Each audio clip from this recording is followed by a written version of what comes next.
राजनीति में ऐसे नेता आपको बहुत कम मिलेंगे जो अपने सिद्धांतों के लिए जाने जाते हों, जो अपनी सिद्धांतों के लिए अपनी स्वार्थ पूर्ति की आदत को भी त्यागने के लिए तैयार हों, जो अपने सिद्धांतों के लिए अपनी निजी महत्वाकांक्षाओं को ताक पे रह के संगठन और राष्ट्र की सेवा करने के लिए प्रतिबद्ध हों। ऐसे चेहरों की कतारें बहुत छोटी हैं और उस छोटी सी कतार का जो चेहरा सबसे बड़े चेहरे के तौर पे सामने आता है वो है वर्तमान भारतीय जनता पार्टी के पितृ पुरुष कहे जाने वाले नानाजी देशमुख का। नानाजी देशमुख पर कभी विस्तार से चर्चा करूंगा, अगर आप चाहेंगे तो उसके वीडियो जल्दी आपको उपलब्ध करा दूंगा। भारतीय राजनीति में शुचिता का प्रतीक चिन्ह अगर कोई हो सकता है तो नानाजी देशमुख। अद्भुत व्यक्तित्व है जयप्रकाश नारायण के ऊपर लेटकर लाठियां खाने वाला वो नेता जिसने जयप्रकाश नारायण की रक्षा के लिए अपना बायां हाथ तोड़वा लिया था। जेपी ने जिसके लिए कहा था कि नानाजी देशमुख जैसा समर्पित कार्यकर्ता मैंने आज तक नहीं देखा था। नानाजी देशमुख यानी भारतीय जनता पार्टी का वो पितृ पुरुष जिसने राष्ट्रीय स्वयंसेवक संघ और जनसंघ को उस दौर में उत्तर प्रदेश की जमीन पर फलित करके दिखा दिया था जिस दौर में जनसंघ का नाम लेने भर से लोग 100 फीट दूर भागा करते थे। नानाजी देशमुख यानी बिना अपनी परवाह किए संगठन के लिए दिन रात काम करने वाला आदमी जिसने संगठन के लिए एक बाबा का बावर्ची बनना स्वीकार कर लिया। नानाजी देशमुख यानी वो नेता जिसको जब इस देश की केंद्र सरकार ने थाल में सजा के मंत्री का पद दिया, वही मंत्री का पद जिसे पाने की लालसा के लिए लोग जिंदगी भर राजनीति में अपना तन मन धन अर्पित करते रहते हैं, वही मंत्री पद जब नानाजी देशमुख के सामने आया उसके 30 वर्षों की राजनीति के तप के फलस्वरूप, तब उन्होंने उस मंत्री परिषद को, उस मंत्री पद को किनारे रखा और जन सेवा का बीड़ा उठा लिया। कारण कि मेरी उम्र अब 60 वर्ष की हो चुकी है और 60 वर्ष की उम्र के बाद अगली पीढ़ी को राजनीति में अवसर मिलना चाहिए। इसी सिद्धांत के लिए नानाजी देशमुख ने केंद्र सरकार के उद्योग मंत्री जैसे पद को लात मार दी थी और चित्रकूट की बंजर जमीन पे घूम घूम के जन सेवा का वो करिश्मा किया जिसे आज हम और आप चित्रकूट जाके भली भांति महसूस कर सकते हैं। नानाजी देशमुख के निधन के दशकों बाद नानाजी देशमुख के पुण्य फलों की जो खुशबू चित्रकूट के आसपास आपको मिलेगी वो अद्भुत है। यही नहीं, मरने के बाद भी नानाजी देशमुख ने अपने शरीर को इस देश के चिकित्सकों को दान किया था। आज भी दिल्ली के एम्स में उस व्यक्ति का शव चिकित्सकीय अनुसंधानों के लिए उपलब्ध है और आप नानाजी देशमुख की इस दानशीलता को नमन ही कर सकते हैं। पॉलिटिक्स के आज के इस वीडियो में हम आपको इन्हीं नानाजी देशमुख का एक बेहद दिलचस्प किस्सा सुनाने आए हैं। इस किस्से को सुनाने से पहले नानाजी देशमुख का इतना लंबा चौड़ा इंट्रोडक्शन देना बहुत जरूरी था, क्योंकि अगर नहीं दूंगा तो उस नेता की छवि के साथ अन्याय होगा जिसने अपने दशकों दशक इस देश की राजनीति में शुचिता के इस मानदंड स्थापित करने के लिए लगाए थे। तो मुख्य विषय पर पहुंचने से पहले आपको नानाजी देशमुख के विषय में इतनी जानकारी देना अनिवार्य था जिससे आप नानाजी देशमुख का एक चित्र अपने मानस पटल पर अंकित कर सकें और जिससे किस्से में आपका रुझान लगातार बना रहे। तो उम्मीद करता हूं अब आप किस्से सुनने के लिए पूरी तरह से तैयार होंगे।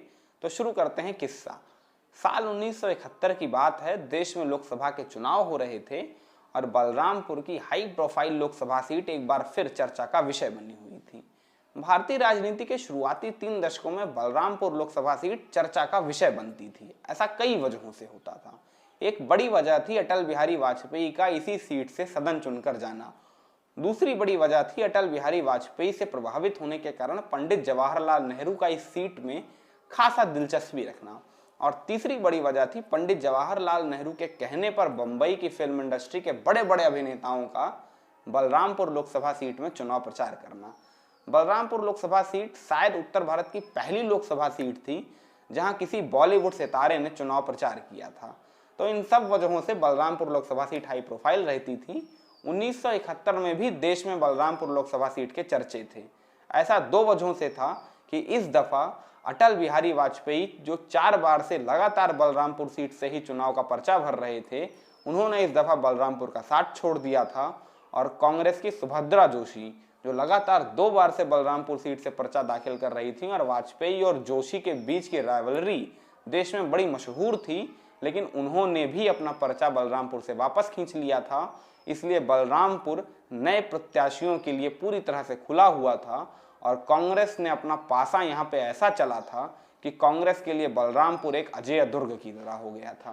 कांग्रेस ने इस दफा बलरामपुर की महारानी को बलरामपुर के मैदान से चुनाव में उतारा था और जिनको हरा पाना तकरीबन असंभव था, क्योंकि बलरामपुर के राजा का अच्छा खासा रसूख बलरामपुर में था, हिंदुओं की अच्छी खासी आबादी थी और खास तौर से ऑल इंडिया राम राज्य परिषद के जरिए बलरामपुर के राजा ने 3 लोकसभा सीटें पिछले चुनाव में जीतकर ये साफ स्पष्ट कर दिया था कि बलरामपुर उनकी कर्मभूमि है।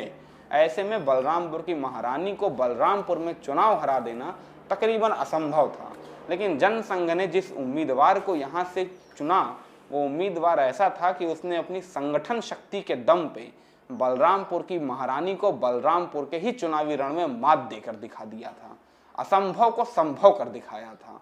लेकिन असल में इस नेता की असलियत आपको इसकी जीत के बाद पता चलती है। आमतौर से जीतने के पहले तमाम नेता बड़ी अच्छी अच्छी पोशाक पहन के घूमते हैं और फिर जीतने के बाद उनकी असलियत सामने आती है। इस नेता की भी असलियत जीतने के बाद ही सामने आएगी। किस्से में बने रहिएगा, वो असलियत सुनने में मजा आएगा। हुआ क्या कि बलरामपुर की महारानी चुनाव हार गई और चुनाव हारने के बाद स्वाभाविक तौर से गुस्सा हो गई। गुस्सा था, मन में रोष था, आवेग था, दुख था, जिससे फलीभूत होके वो अपने महल में गई और उन्होंने अपने नौकरों से कहा बाहर का दरवाजा बंद कर दो और किसी को अंदर मत आने देना। 2-3 घंटे बाद नौकर आया, उसने दरवाजा खटखटाया, महारानी साहिबा एक आदमी आपसे मिलने आया है। तो महारानी ने कहा कौन है? कहा कि नाम बता रहा है नाना। तो महारानी का नाना? कौन नाना, दिखता कैसा है? तो नौकर ने कहा गरीब गरीब सा दिखता है, बिल्कुल आपसे बात करना चाह रहा है, बड़ा विनम्र आदमी है। तो उसने कहा कि ठीक है, बैठा दीजिए उन्हें आप अतिथि गृह में, मैं अभी आती हूँ। और ऐसा कहने के बाद वहाँ से वो उठ गई। नौकर वहाँ गया और वो नानाजी देशमुख को बुला के लाया, अतिथि गृह में बैठा दिया। और इसके बाद 5-10 मिनट के बाद जब बलरामपुर की महारानी अतिथि गृह में पहुंची तो देख के चौंक गई। उनका नाना यानी नानाजी देशमुख आप यहाँ आए हैं? फिर इसके बाद उन्होंने तंज भरे अंदाज में कहा कि अब तो चुनाव से भी जीत ले ली मेरी, अब क्या लेने आए हैं मुझसे?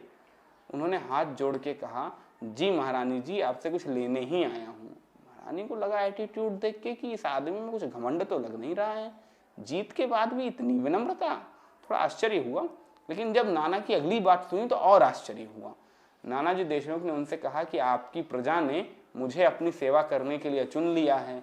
अब समस्या ये है कि मेरे पास ना पैसा है ना सर पे छत है, सेवा करने के लिए यहाँ पे रहना पड़ेगा, कोई आवास है नहीं। बहुत सोचा, तब मुझे ख्याल आया कि अगर आपके पास चला चलता हूँ तो आपसे कुछ ना कुछ मदद जरूर हो जाएगी। तो आप अपने नौकरों को जो कमरा देती हैं उन्हीं में से एक कमरा मुझे दे दीजिए, ताकि मैं उसी कमरे को अपना आवास बना के यहाँ के लोगों की सेवा कर सकूँ। महारानी के होश पाख्ता हो गए। वो सपने में भी नहीं सोच सकती थी कि वो नेता जो उन्हें चुनाव में हराया है, वो नेता जो उन्हें अभी अभी हराया हुआ है, जिसके समर्थक बाहर नारे लगा रहे हैं, वो इतना विनम्र हो सकता है। वो नेता इतनी विनम्रता के साथ नौकर वाले कमरे मांग रहा है। रानी हतप्रभ हो गई और खुश भी हो गई। उन्होंने नानाजी देशमुख से कहा, एक गांव का नाम लिया और कहा कि वहां चले जाइए, वहां पूरी जमीन खाली है और उस जमीन पे इतना ही बड़ा मकान बनवाइएगा जितना ये है, और जो भी जरूरत पड़े वो हमसे बेझिझक मांगिएगा, हम आपकी सभी जरूरतें पूरी करेंगे। इसके बाद नानाजी देशमुख उस जमीन के पास गए।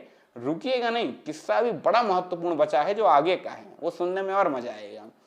तो नानाजी देशमुख उस जमीन के पास गए और वहां पे खाली मैदान था। उन्होंने देखा कि आसपास गाय भैंस चराने वाले बहुत से लोग हैं जो रैन बसेरा टाइप की स्थिति बना के रह रहे हैं, क्योंकि उनके पास खुद की जमीन नहीं है। नानाजी देशमुख ने सबको बुलाया, इधर आओ इधर आओ इधर आओ, और सबसे कहा कि बस यहीं सब लोग अपना अपना मकान बनवा लो, अपना अपना घर झोपड़ जो भी बनाना है, और मेरा भी बना दो झोपड़। अब सोचिए, बलरामपुर की सीट से महारानी को चुनाव हराने वाला नेता खुद गांव के एक छोटे से मकान में रहता था, और उन्होंने गांव का नाम जानते हैं क्या रखा था? जयप्रभा गांव। आप कहेंगे इसमें क्या खास है? खास है, जो आगे वाला जय है इसका मतलब है जयप्रकाश नारायण, और जो पीछे वाला प्रभा है वो जयप्रकाश नारायण की पत्नी प्रभावती। समझ में आया?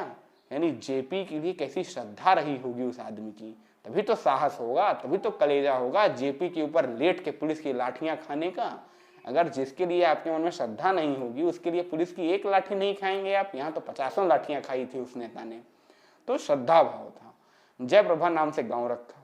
आने वाले कुछ वर्षों बाद नीलम संजीव रेड्डी जब इस देश के राष्ट्रपति थे तब उन्होंने जयप्रभा गांव का दौरा किया था। बलरामपुर आए थे तो वो गांव मशहूर हो गया था नानाजी देशमुख की वजह से भाई, तो सोचा उस गांव भी चले जाते हैं। नानाजी देशमुख ने उस गांव के बहुत सारे युवकों को साथ लेकर स्वयं सेवकों की एक टोली बना ली थी। उन्हीं टोलियों के साथ नानाजी देशमुख उस दिन राष्ट्रपति की अगवानी के लिए तमाम तैयारियां कर रहे थे। खाना वाना बन रहा था भाई, गांव की तैयारी। तो उन स्वयं सेवकों ने नानाजी देशमुख से कहा कि राष्ट्रपति महोदय आ रहे हैं, उनके खाने के लिए अलग व्यवस्था कर देनी चाहिए। इस पर नानाजी देशमुख ने कहा, एक बात बताइए, वो इस देश ही के तो राष्ट्रपति हैं, विदेश के तो हैं नहीं। तो उन्होंने कहा, हाँ हैं तो भाई देश के ही। तो नानाजी देशमुख ने कहा, और ये लोग भी देश के ही हैं, विदेश के नहीं हैं। तो देश के राष्ट्रपति को देश के लोगों के साथ बैठ के खाना खाने में भला क्या आपत्ति हो सकती है, और अगर है तो जनाब कहीं और चले जाएं, मैं ना करने वाला उनकी व्यवस्था कहीं और। नीलम संजीव रेड्डी उसके बाद जब गांव पहुंचे तो वो भी इतनी सहृदयता, इतनी सहृदयता देख के मोहित हो गए। उन्होंने भी सोचा कि अब गांव वालों के साथ बैठ के ही खाना खाया जाएगा, और देश का राष्ट्रपति सामान्य गांव वाले आदमियों के साथ बैठ के खाना खा रहा था। ये करिश्मा नानाजी देशमुख के आदर्शों का था। अद्भुत व्यक्तित्व है नानाजी देशमुख का। आप जब कहेंगे तब उन पर एक विशिष्ट वीडियो हाजिर होगा। अगर आपकी इच्छा हो जानने की तो कमेंट सेक्शन में कमेंट ज़रूर करिएगा, करके मुझे बताइए आपको नानाजी देशमुख पर एक पूरा वीडियो चाहिए या नहीं, जिसके बाद मैं ये निर्णय करूं कि आपके सामने वो वीडियो लाया जाए या ना लाया जाए।